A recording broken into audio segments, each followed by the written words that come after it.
I still remember the way her fingers tightened around my wrist. We were standing between the cereal aisle and the freezer section when she leaned in and whispered, "Don't react, but your son-in-law is hiding something."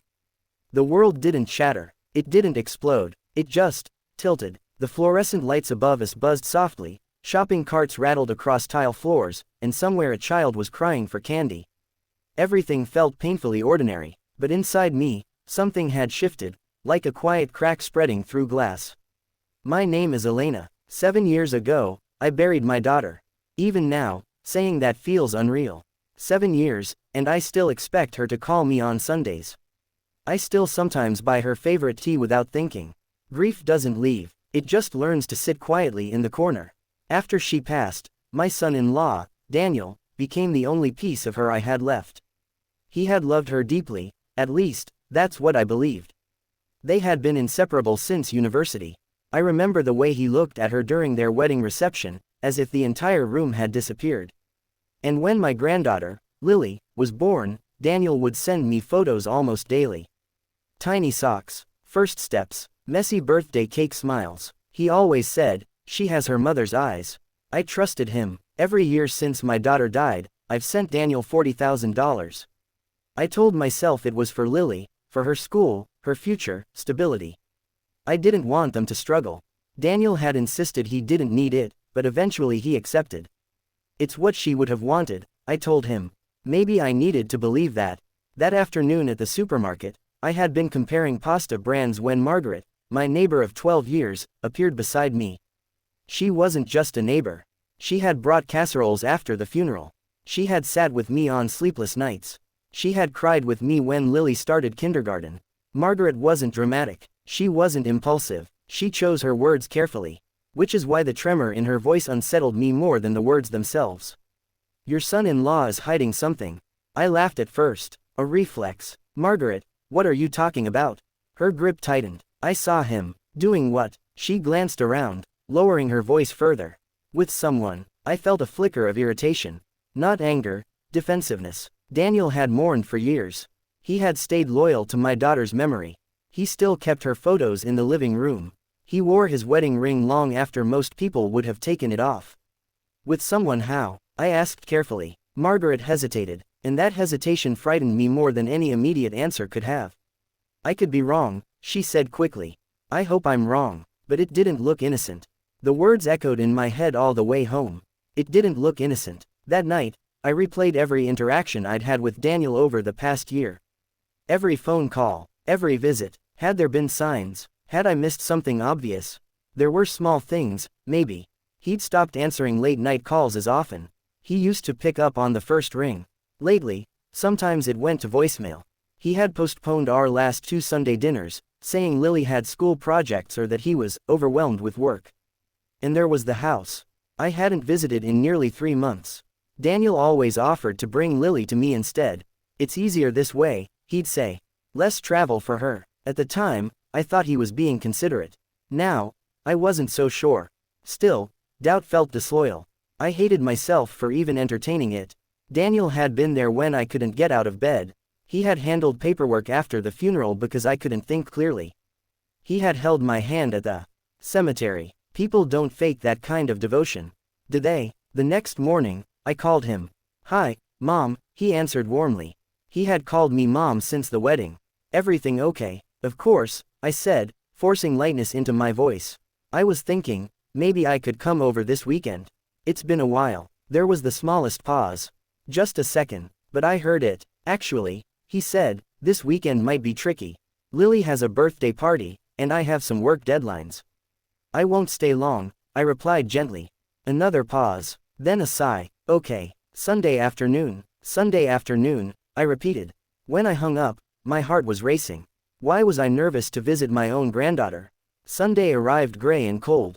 As I drove to their house, I told myself Margaret must have misunderstood. Maybe Daniel was meeting a colleague. Maybe it was nothing at all. But when I pulled into the driveway, something felt different.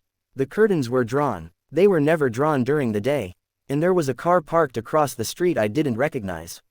I stepped out slowly, smoothing my coat, trying to calm the unease building in my chest. Daniel opened the door before I knocked, as if he'd been watching. "Hi," he said quickly. Too quickly. His smile didn't reach his eyes.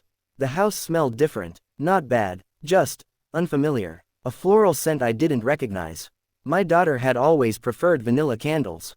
Where's Lily? I asked. In her room, he said. She's not feeling great, just a little tired. That was strange. Lily adored my visits. I walked into the living room and immediately noticed something missing. The large framed photo from their wedding, the one above the fireplace, was gone.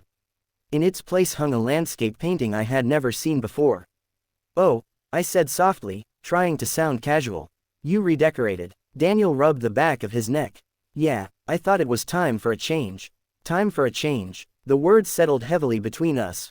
When Lily finally came downstairs, she hugged me tightly, too tightly. She didn't chatter like usual. She kept glancing toward the hallway. Sweetheart, I whispered, brushing hair from her face. Are you okay? She nodded, but her fingers clutched my sleeve. And then, very quietly, so quietly I almost didn't catch it, she said, Grandma, are you staying long? The question pierced me. Why? I asked gently. Her eyes flicked toward her father. He was watching us from the kitchen doorway. No reason, she murmured. We had tea, small talk, polite smiles, but beneath it all, something was humming. Something wrong. At one point, Daniel's phone buzzed on the counter. He grabbed it quickly, turning the screen away from me. But not before I saw a name I didn't recognize. And a heart emoji. He stepped outside to take the call. The front door didn't close fully. I could hear fragments of his voice, low, urgent. Not today. She's here, I told you. My pulse thundered in my ears. Lily was staring at the floor. Grandma, she whispered again, barely audible, please don't tell Dad I said anything. I knelt in front of her. Tell me what, sweetheart? Her eyes filled with tears. Not dramatic tears, quiet ones, the kind children try to hide. He said you wouldn't understand, she said. But I think you should know. My breath caught. Outside, Daniel's voice grew sharper. I reached for Lily's hands. And that's when the front door creaked open wider. Daniel stepped back inside. His expression had changed. He knew. And I realized, in that silent, suffocating moment, that whatever was being hidden, was about to surface. But I wasn't prepared for how deeply it would shatter everything I thought I understood. And Lily, my sweet, frightened Lily, was the one standing in the middle of it. To be continued.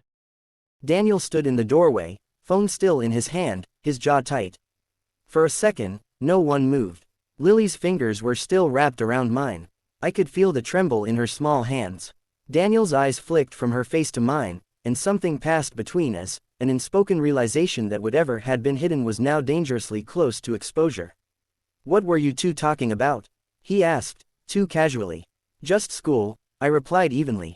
Lily's grip tightened. Daniel studied us for a moment longer, then forced a smile. Why don't I make more tea? He disappeared into the kitchen. The moment he was out of earshot, Lily leaned closer. Grandma, he said not to tell you because you'd be sad. My throat felt dry. Sad about what, sweetheart? She hesitated, chewing her lower lip the way her mother used to when she was nervous. There's a lady who comes here, Lily whispered. When you're not here. The air seemed to thin around me. A lady, I repeated softly. Lily nodded. She stays for dinner sometimes. And one time, she slept in Dad's room. I felt something inside my chest drop, not break, not explode. Just sink. Children misunderstand things, I told myself. They imagine connections that aren't there. But Lily's voice held no confusion. Only quiet certainty. What's her name? I asked carefully. Amara. The name meant nothing to me. Before I could say anything else, Daniel returned with the tea tray. His smile was strained, eyes slightly sharp around the edges. We sat in uneasy silence. I watched him as he poured. His hands were steady, too steady, as if he had rehearsed this calmness. Daniel, I said gently, how have you been, really? He looked up. I'm fine. It's been 7 years, I continued. Grief changes. It doesn't disappear. Something flickered in his expression, fatigue, maybe. I know that, he said quietly. Margaret told me she saw you in town, I added, keeping my voice neutral. With someone. There it was. The shift. His shoulders stiffened almost imperceptibly. I have colleagues, he replied. I'm allowed to speak to women. That's not what I meant. Silence stretched between us. Lily slid off her chair. I'm going upstairs, she murmured. We both watched her go. When her footsteps faded, I folded my hands in my lap to keep them from shaking. I don't care if you've met someone, I said finally. You deserve companionship, I would never deny you that. He looked at me then, properly looked at me, and for the first time I saw something raw behind his composure. It's not that simple, he said. Then explain it to me. He ran a hand through his hair, pacing once across the room before stopping near the fireplace, where my daughter's wedding photo used to hang. I didn't plan for this, he began. I didn't wake up one day wanting to replace her. Replace? My voice cracked slightly. That's what it would feel like to you, wouldn't it? He asked. Like I'm erasing her. The accusation stung because there was truth in it. A small, selfish part of me had clung to the idea that he would remain suspended in that grief forever. That loving her once meant loving her only. Are you in love with her? I asked. He didn't answer immediately. Yes, he said at last. The word echoed louder than any shout. I closed my eyes briefly, steadying myself. How long? Almost a year. A year. For 12 months I had been sending $40,000, believing I was protecting my daughter's memory, believing I was helping him rebuild after loss, while another woman was quietly stepping into their lives. Why didn't you tell me? I asked, my voice barely above a whisper.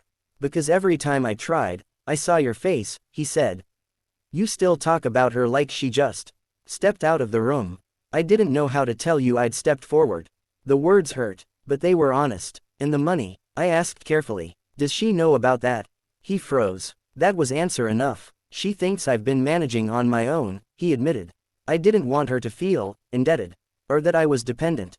I felt something shift inside me, not betrayal in the dramatic sense, but something quieter and more complex. You let me believe you needed it, I said. I do need it, he replied quickly. For Lily. For the house. For everything. But not the way I thought. Silence settled again. I was going to tell you, he said. I just needed time. A year is time, Daniel. His voice softened. I was afraid you'd take Lily away from me. The accusation startled me. I would never. You have the means, he said gently. And the influence. If you thought I was dishonoring her. I understood then. This wasn't secrecy born from cruelty. It was fear. Fear of losing stability. Fear of judgment. Fear of reopening wounds that had barely scarred. Does Lily like her? I asked. He hesitated. She's adjusting. Adjusting. Children don't adjust unless something fundamental has shifted. Does Amara plan to move in? I pressed. Another silence. Yes. There it was. The real fracture. You were going to let me find out by walking into it one day? I asked, unable to mask the hurt. I was trying to protect you, he insisted. No, I said softly. You were protecting yourself. The words hung between us. He didn't deny it. For a long moment, neither of us spoke. The house felt unfamiliar now, like a stage after the set has been changed. I don't want to erase her, he said finally. She will always be Lily's mother. She will always be part of me. But I'm still alive, and I can't keep living like I'm waiting for something that isn't coming back. His honesty disarmed me. Grief had frozen me in time. I had expected him to remain frozen too. But life doesn't stay suspended out of respect.